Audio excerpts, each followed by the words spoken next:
Pharma web series the story of A salesman. അങ്ങനെ വീണ്ടും ഒരു വെബ് സീരീസ് വന്നിരിക്കുകയാണ് ജിയോ അല്ലെങ്കിൽ ജിയോ ഹോട്ട്സ്റ്റാറിൽ. മലയാളത്തിലുള്ള ഏറ്റവും കൂടുതൽ വെബ് സീരീസുകൾ ജിയോ ഹോട്ട്സ്റ്റാർ ആണ് അവതരിപ്പിച്ചിരിക്കുന്നത്. അപ്പോൾ വലിയൊരു സ്റ്റാറിനെ വെച്ച് വീണ്ടും ഒരു വെബ് സീരീസ് വന്നിരിക്കുകയാണ്, അതായത് നിവിൻ പോളി.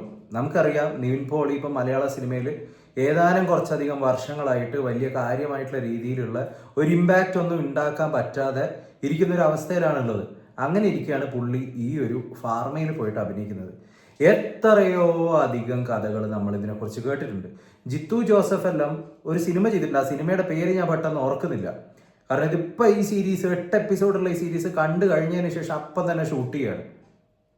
ആ ഒരു എക്സ്പീരിയൻസ് ആണ് നമ്മളിവിടെ ഷെയർ ചെയ്യുന്നത്. അപ്പോൾ ഇഷ്ടം പോലെ പ്രാവശ്യം നമ്മൾ കണ്ടിരിക്കുന്ന ഒരു ക്ലീഷയാണ് ഏതെങ്കിലും ഒരു ഇൻഡിവിജ്വൽ ഏതെങ്കിലും ഒരു ബിഗ് ഫാർമസ്യൂട്ടിക്കൽ കമ്പനീൻ്റെ എതിരെ ഫൈറ്റ് ചെയ്യുന്നു. അതുപോലെ എപ്പോഴും ഫാർമസ്യൂട്ടിക്കൽ കമ്പനീസ് അല്ല ഈവിളായിട്ടാണ് സിനിമയിൽ പ്രൊജക്റ്റ് ചെയ്തിരിക്കുന്നത്. അത് ചിലപ്പോൾ അങ്ങനെ ആയിരിക്കാം, അല്ലാതിരിക്കാം, എന്തും ആയിരിക്കാം. പക്ഷേ ഈ ഒരു ക്ലീഷേ സ്റ്റോറി ലൈൻ ഇതിൽ നമ്മളത് കണ്ടു കഴിഞ്ഞാൽ തന്നെ ഫസ്റ്റ് എപ്പിസോഡിൽ തന്നെ അല്ലെങ്കിൽ 2 എപ്പിസോഡോടുകൂടി തന്നെ നമുക്ക് കാര്യം മനസ്സിലാവും എങ്ങനെയാണ് സംഭവത്തിൻ്റെ ഒരു പോക്ക് എന്നൊക്കെ പറഞ്ഞു കഴിഞ്ഞാൽ. ആദ്യത്തെ ഒരു 2-3 എപ്പിസോഡ് നിവിൻ പോളിയുടെ ഒരു 2008 കാലഘട്ടം കേരളത്തിലുള്ളതും ഇവിടുത്തെ ഹോസ്പിറ്റൽ പരിസരങ്ങളും കാര്യങ്ങളെല്ലാം കാണിക്കുന്നത്.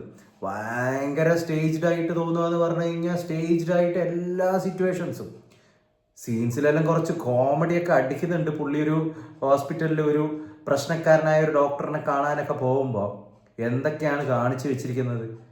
നിവിൻ പോളിക്ക് തീരെ വയ്യ എന്നുള്ള ഒരു രീതിയിലുള്ള ഒരു ഫീലാണ് ആ ഒരു ഫസ്റ്റ് പുള്ളിയുടെ 2008 കാലഘട്ടം കാണിക്കുമ്പോൾ എനിക്ക് തോന്നിയിട്ടുള്ളത്. അത്രയും വയ്യ, ഒരു ക്ഷീണം, ഒരു വയ്യായ്മ, അത് മുഴുവനായിട്ടും അതിലുണ്ട്. അതും ആ ഒരു സമയത്താണ് പുള്ളിയുടെ ഏറ്റവും വലിയൊരു ഗ്രൈൻഡിങ് സ്റ്റേജ് എന്ന് പറഞ്ഞു കഴിഞ്ഞാൽ. അത്രയും ഒരു താഴ്ന്ന ഒരു നിലയിൽ നിന്ന് മുകളിലോട്ടേക്ക് ഉയർന്നു വരുന്നതും പിന്നീട് ഉണ്ടാവുന്ന ചെയ്ത തെറ്റുകൾ മനസ്സിലാക്കുകയും അതിനുശേഷം ബിഗ് ഫാർമസ്യൂട്ടിക്കൽ കമ്പനിക്കെതിരെ ഫൈറ്റ് ചെയ്യുകയും, ഇതൊക്കെ എത്ര പ്രാവശ്യം കേട്ട സ്റ്റോറിയാണ് മക്കളെ. ഇതിൽ എന്തെങ്കിലും ഒരു ഡിഫറൻസ്, ഈവൻ മേക്കിങ്ങിലെങ്കിലും ഒരു പെർഫെക്ഷൻ, ഇതൊരു സീരിയൽ നിലവാരമാണ് എനിക്ക് തോന്നുന്നത്. ഒരു ഹിന്ദിയിലല്ല ഉള്ള ഒരു സീരിയൽ, ഒരു TV സീരിയലിൻ്റെ നിലവാരമായിട്ടാണ് എനിക്ക് തോന്നിയിട്ടുള്ളത്. അങ്ങേറ്റം 2 മണിക്കൂർ 40 മിനിറ്റോ മറ്റേ ഇതുള്ളൂ. 20-30 മിനിറ്റൊക്കെ ആയിട്ടാണ് ഓരോ എപ്പിസോഡ്സും ഡിസ്ട്രിബ്യൂട്ട് ചെയ്തിരിക്കുന്നത്.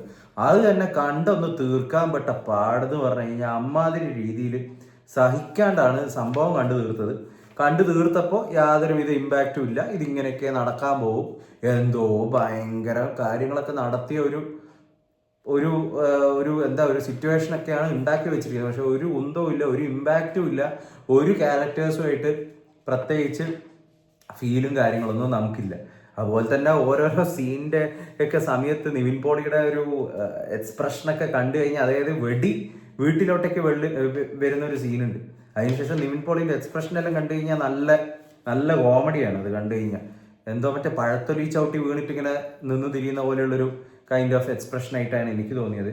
അപ്പോൾ അങ്ങേയറ്റം നിരാശപ്പെടുത്തുന്ന ഒരു സീരീസ് ആയിട്ടാണ് ഫാർമ എനിക്ക് തോന്നിയിട്ടുള്ളത്. ഒരു ഈ ജിയോ ഹോട്ട്സ്റ്റാറിൽ അവതരിപ്പിച്ചതിൽ വെച്ചിട്ട് കുറച്ചെങ്കിലും കൊള്ളാൻ പറ്റുന്ന ഒരു സീരീസ് ആയിട്ട് തോന്നിയത് കേരള ക്രൈം ഫയൽസും പിന്നെ ആ 1000 ബേബീസും ഓക്കെ ഒപ്പിക്കാം, അങ്ങനെ ഒരു രീതിയിലാണ് തോന്നിയിട്ടുള്ളത്.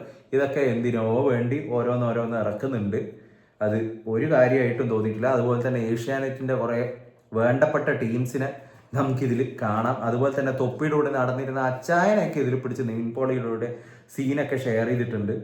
അപ്പോൾ ഇതൊക്കെയാണ് ഈ ഒരു സീരീസിലുള്ളൊരു അഭിപ്രായം എന്ന് പറഞ്ഞു കഴിഞ്ഞാൽ. നമുക്കുള്ള ഒരു വ്യൂയിങ് എക്സ്പീരിയൻസ് ഇതായിരുന്നു.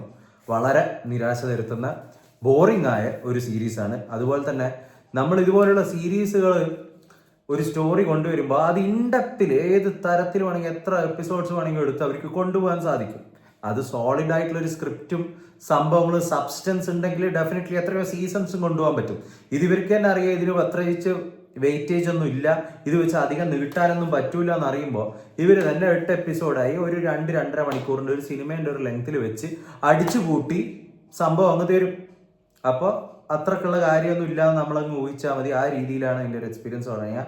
നിങ്ങളിത് കണ്ടിട്ടുണ്ടെങ്കിൽ എന്താണ് നിങ്ങൾക്ക് തോന്നുന്നത്? നിവിൻ പോളിയുടെ അഭിനയത്തിനെ കുറിച്ചൊക്കെ നിങ്ങൾക്ക് എന്തായിരുന്നു തോന്നുന്നത്? പുള്ളി സിനിമയിൽ വലിയ രീതിയിലുള്ള ഒരു കംബാക്ക് വരുമോ, പ്രത്യേകിച്ച് പുതിയ പ്രൊജക്ട്സ് ഒന്നും അനൗൺസ് ചെയ്ത് പുതിയതായിട്ട് വരുന്നതായിട്ടൊന്നും എനിക്കറിയില്ല. So will come with another video next time. Until then take care guys and bye by.